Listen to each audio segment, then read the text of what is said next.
Hello my dear students.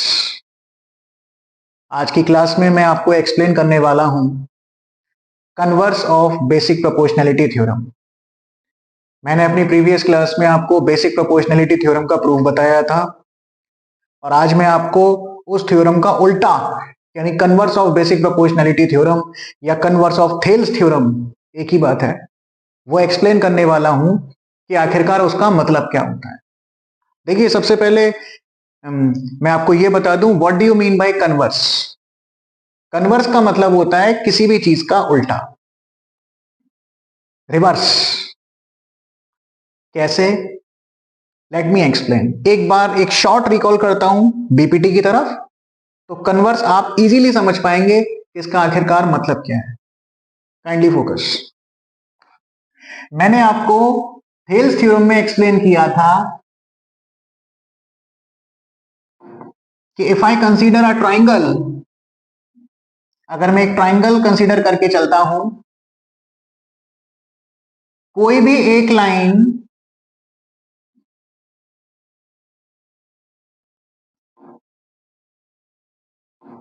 अगर ये triangle की किसी भी एक साइड के पैरेलल है, a line drawn parallel to any one side of a triangle, तो ये बाकी बची हुई टू साइड्स को सेम रेशियो में डिवाइड करती है। ये चीज मैं बहुत बार आप लोगों से कह चुका हूं इन माय प्रीवियस क्लासेस। यानी इसमें कुल मिला के हमें ये गिवन था कि if DE is parallel to BC, ये गिवन था, देन कंक्लूजन क्या होता था थेल्स थ्योरम का कि this part upon this part will be equal to this part upon this part, plus इसकी दो कोरोलरी और थी, शायद उम्मीद करता हूं वो आपको पता होंगी। तब जाके हम कहते थे कि AD upon BD will be equal to AE upon CE। यानी ये गिवन है और ये कंक्लूजन है। This is by Thales theorem. ये था हमारा बाय थेल्स थ्योरम।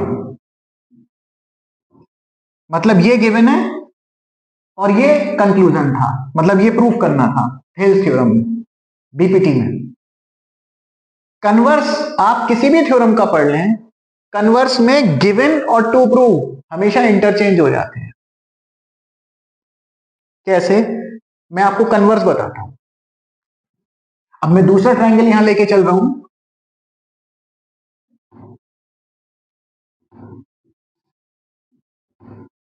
सपोज इसका नाम है DEF। इसमें आपको एक लाइन पैरेलल दी जाती थी ट्रायंगल की किसी भी साइड के, तब जाके रेशियो सेम होता था, यानी लाइन पैरेलल थी और रेशियो सेम था। इसमें रेशियो सेम होगा, गिवन किया जाएगा और लाइन पैरेलल हो जाएगी। कैसे? Look here. अगर मैं आपसे कहता हूं ये कोई लाइन है जो कि ट्राइंगल की किसी भी टू साइड्स को सेम रेशियो में डिवाइड कर रही है, यानी आपको ये बात पहले से गिवन है, it is dividing any two sides of a triangle in the same ratio. यानी यहां पे हमें ये चीज गिवन है कि if this part upon this part is equal to this part upon this part, यानी a line intersecting the any two sides of a triangle in the same ratio. ठीक है? यानी इसमें हमें ये चीज गिवन है कि DP अपॉन PE इक्वल है DQ upon QF। This is given to अस।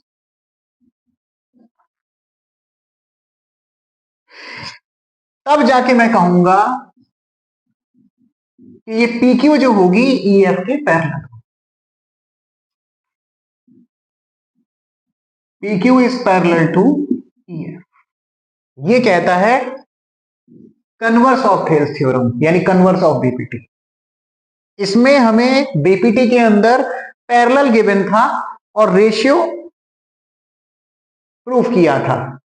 इसमें रेशियो गिवन है कि रेशियोज आर इक्वल, और हमें प्रूफ करना है कि लाइन जो है बची हुई तीसरी साइड के पैरेलल होगी। जैसे PQ ने DE और DF को सेम रेशियो में डिवाइड कर दिया, तो बची हुई तीसरी साइड कौन सी हुई? DE यूज हो गई, DF यूज हो गई, तीसरी साइड कौन सी बची? EF। तो PQ EF के पैरेलल होगा by using the converse of Thales theorem. I hope शायद मेरी बात आपको क्लियर हुई होगी। ठीक है, इसको हम एक और तरीके से कह सकते हैं, जरूरी नहीं है यही साइड हो, दूसरी साइड भी हो सकती है, जैसे फाइन से ही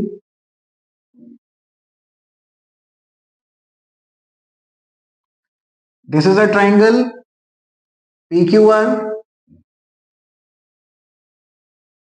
ठीक है, और मैं आपसे कहता हूं कि हमने एक लाइन ड्रॉ की है, सपोज इसका नाम है AB, और AB जो है PR और QR को 2 पॉइंट्स पे इंटरसेक्ट कर रही है और सेम रेशियो में डिवाइड कर रही है। यानी इसमें हमें गिवन है कि this part upon this part या फिर this part upon this part ratio same होना चाहिए, वो तो कैसे भी ले लो, उसका कोई फर्क नहीं पड़ता। यानी इसमें हम ये कह सकते हैं कि इफ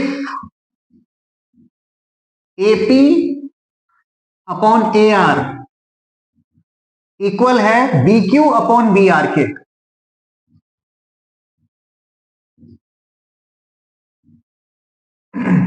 ठीक है, तब जाके मैं कहूंगा, अब देखो PR यूज हो गई, QR यूज हो गई, इन टू साइड्स को तो इसने इंटरसेक्ट कर दिया, तब जाके मैं कहूंगा converse of Thales theorem the statement is कि AB जो होगी वो PQ के पैरेलल होगी।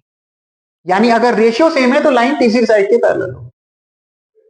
इसमें कहा गया था कि लाइंस पैरेलल हैं तो रेशियो सेम होंगे, इसमें कहा गया है रेशियो सेम होंगे तो लाइंस पैरेलल होंगे। यानी वी कैन से कि AB जो होगा ये PQ के पैरेलल होगा, बस मैं इतना कहना चाहता हूं। अब यहां पे सवाल आता है कि सर आपने BPT के अंदर 3 पार्ट्स बताए थे, तो क्या जरूरी है कि DP अपॉन PE और DQ अपॉन QF होना चाहिए? नहीं, आप ये भी कह सकते थे कि अगर ये बात गिवन कर दी जाए कि DP अपॉन DE यानी पहली कॉरोलरी हमारी इक्वल है DQ अपॉन DF के, तब भी हम converse of Thales theorem apply कर सकते हैं, तब भी मैं यही कहूंगा कि PQ is parallel to EF। या फिर हमारी सेकंड कॉरोलरी यानी थर्ड पार्ट, अगर EP अपॉन DE इक्वल दी हुई है QF अपॉन DF के, तब भी मैं ये कह सकता हूं कि by converse of Thales theorem PQ EF के पैरेलल होगी। यानी BPT में जो हमने 3 बातें प्रूफ की थी, रेशियो सेम किए थे, उनमें से अगर कोई सा भी इक्वल हो जाए तो ये लाइन इसके पैरेलल होगी। आप सीधी सीधी भाषा में मोटा मोटा कंक्लूजन समझो, बेसिक प्रोपोर्शनैलिटी थ्योरम में लाइंस पैरेलल होंगी और रेशियो सेम होंगे, मतलब लाइंस पैरेलल गिवन है और रेशियो सेम होंगे, ऐसा थेल्स थ्योरम कहती है। यानी थेल्स थ्योरम रेशियोज को इक्वल करने के काम आती है। कन्वर्स ऑफ थेल्स थ्योरम में रेशियोज सेम होंगे, ये गिवन होगा, और वो लाइंस पैरेलल करने के काम आएगी। यानी लाइंस अगर पैरेलल प्रूफ करनी है तो कन्वर्स का इस्तेमाल करेंगे, और अगर रेशियो सेम करने हैं तो थेल्स थ्योरम का इस्तेमाल करेंगे। This is what I want to see. तो इसका स्टेटमेंट भी मैं आपको बता देता हूं। A line intersecting any two sides of a triangle in the same ratio, this is ठीक है, और यू कैन से दिस, ठीक है ना, ट्राइंगल कोई सा भी हो सकता है, उससे कोई फर्क नहीं पड़ता, ठीक है ना। ए लाइन ड्रॉन या a line intersecting any two sides of a triangle in the same ratio, यानी this part, then it is parallel to the third side. A line, मैं रिपीट करता हूं, intersecting any two sides of a triangle in the same ratio means it is given, then it is parallel to the third side. This is the statement of converse of Thales theorem.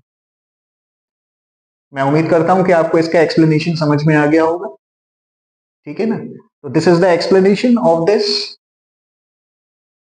इसका जो proof है वो मैं आपको हमारी next class में explain करूं। ये क्लास केवल इस एक्सप्लेनेशन के लिए थी। अगर आपको मेरा कॉन्सेप्ट और एक्सप्लेनेशन समझ में आया हो तो kindly like, share and subscribe my video. Thank you.